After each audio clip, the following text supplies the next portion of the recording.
என் அன்பு தமிழ் சொந்தங்களே, ஒரு நாட்டை பிடிக்க வேண்டும், ஒரு பெரு நிலப்பகுதியினை தன்வயப்படுத்த வேண்டும் என்று திட்டமிடுபவர்கள் என்ன செய்வார்கள் தெரியுமா?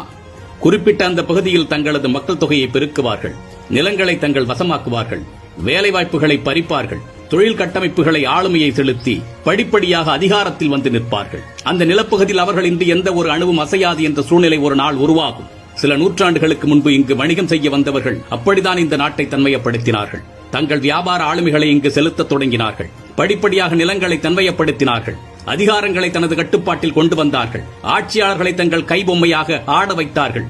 ஆனால் இவையெல்லாம் எப்படி சாத்தியமானது என்று நாம் யோசித்து பார்த்தோம் என்று சொன்னால், இங்கிருந்த ஒற்றுமையின்மை. பிரித்தாலும் சூழ்ச்சி என்ற திட்டத்தின் அடிப்படையில் அவர்கள் படிப்படியாக நிறைவேற்றினார்கள். ஒட்டுமொத்த நாடும் அவர்களது வசமானது. அதே சூழல்தான் தமிழ்நாட்டில் படிப்படியாக நடத்தப்படுகின்றது.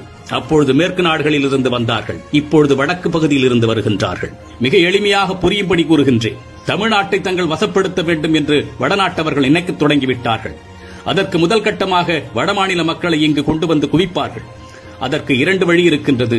ஒன்று அதிக மக்களை கொண்டு வந்து குவிப்பது, மற்றொன்று அதிக பிள்ளைகளை பெற்றுக்கொண்டு இங்கு பல்கி பெருகுவது. நடக்கிறதா இல்லையா யோசித்து பாருங்கள். இங்குள்ள இடங்களை விலை கொடுத்து வாங்குவார்கள்.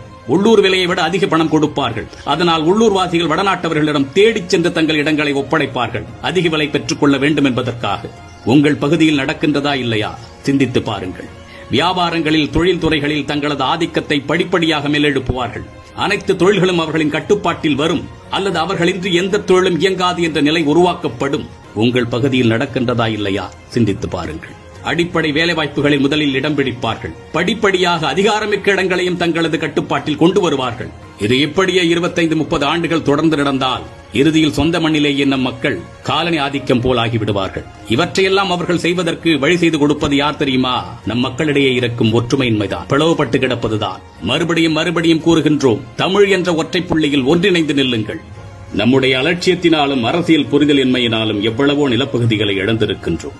காவிரி தோன்றும் குடகுமலை, பெங்களூரு எனும் பெங்களூரு, திருப்பதி, மூணாறு என்று எத்தனையோ தமிழ்நிலங்களை பறிகொடுத்திருக்கின்றோம். இன்று திருவண்ணாமலையை, பழனியை நம்மிடமிருந்து தட்டி பறிக்க ஒரு பெருங்கூட்டம் அலைந்து கொண்டிருக்கின்றது. இந்த நிலை இப்படியே தொடர்ந்தால், நாமும் இதை பற்றி கவலை இல்லாமல் இருந்தால், நாம் இருக்கும் இடமும் வசிக்கும் வீடுமனைகளும் ஒரு நாள் நம்மிடமிருந்து பிடுங்கப்படும்.